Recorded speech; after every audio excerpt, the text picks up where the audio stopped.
that void your fasting, scholars say, are 7.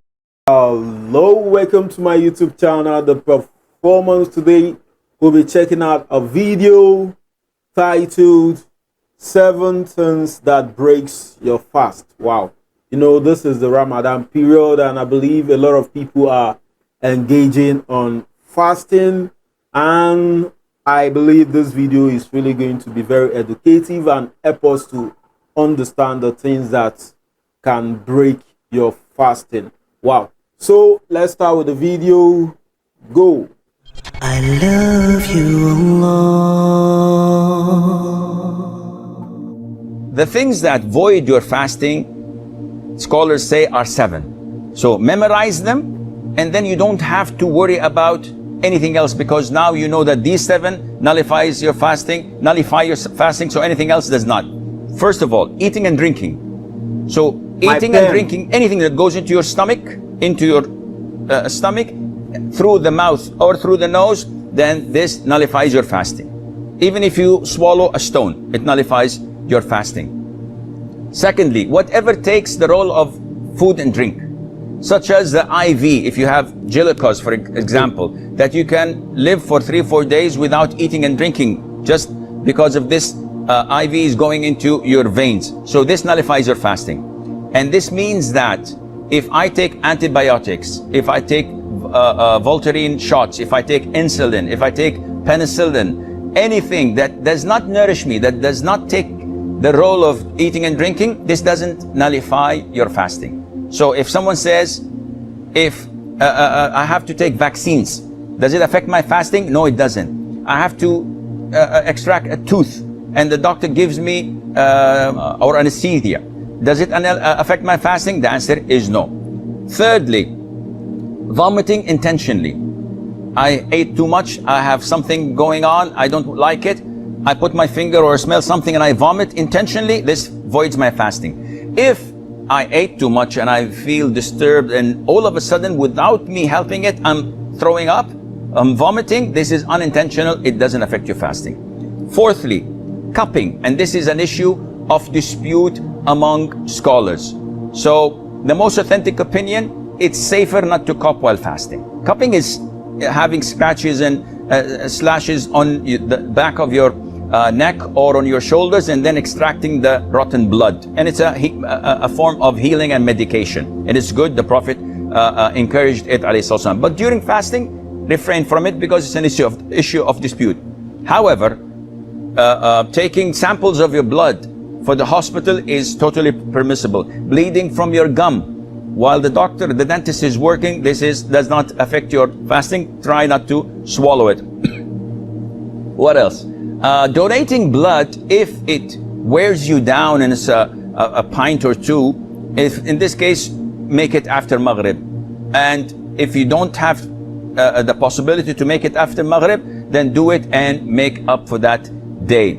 Fifthly, ejaculation. Any person ejaculating while he's awake, of course, because this is different than nocturnal emission. What you suffer or what you have of what they call wet dreams, when you ejaculate while sleeping, this doesn't affect your fasting at all. But if you do it intentionally while awake, by looking at something or thinking or masturbating, this nullifies your fasting. Sixth is intercourse, and this is the highest of all. And we spoke about the expiation in the beginning. Seventh is the blood of menses or postnatal bleeding. These two, if there exist, then the fast is void, even if it's seconds before the adhan of the Maghrib. Now, if you look at toothpaste and look at these 7 categories, you will find that as long as it doesn't go into your throat, you're in the clear. Wow.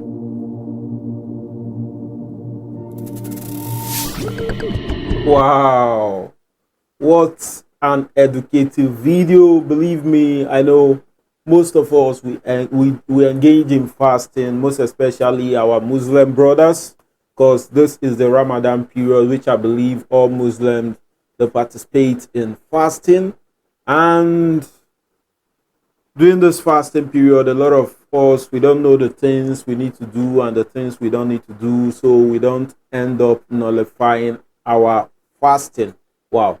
And I believe this also applies to even the Christian.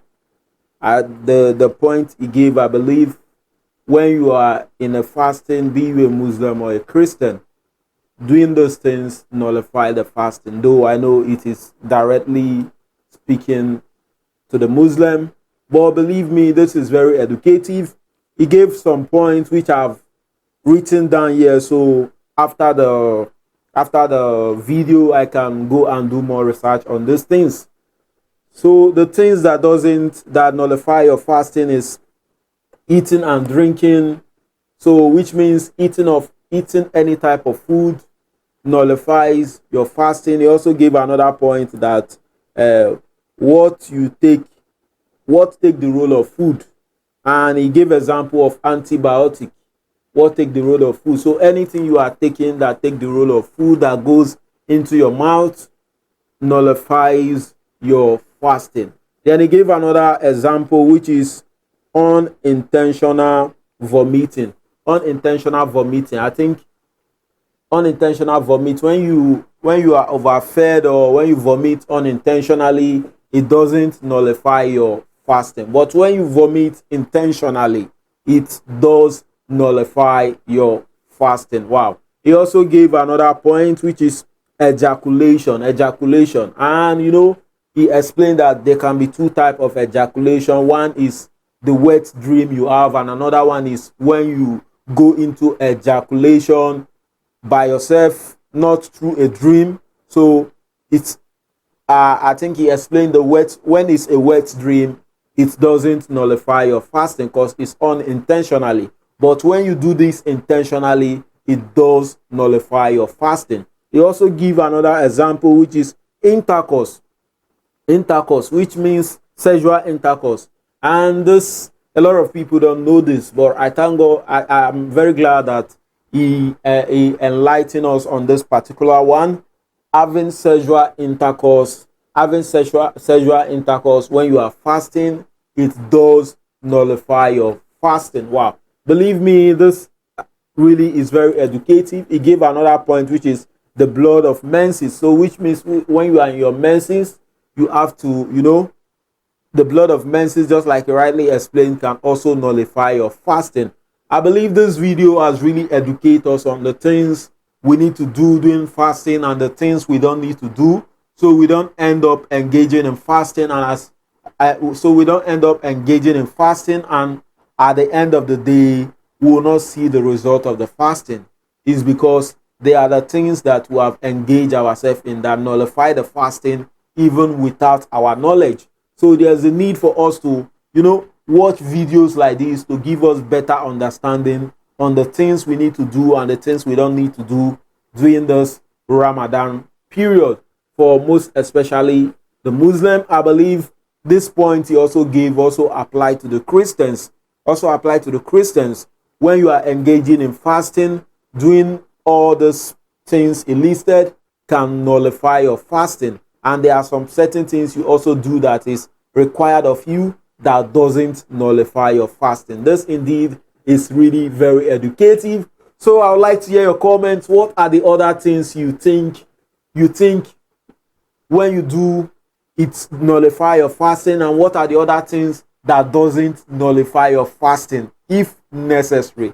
So keep the comments coming. I believe we can learn from each other just like we have learned from this video. Wow. Don't forget, click on the subscribe button, click on the like button. Do have a nice day. Love you.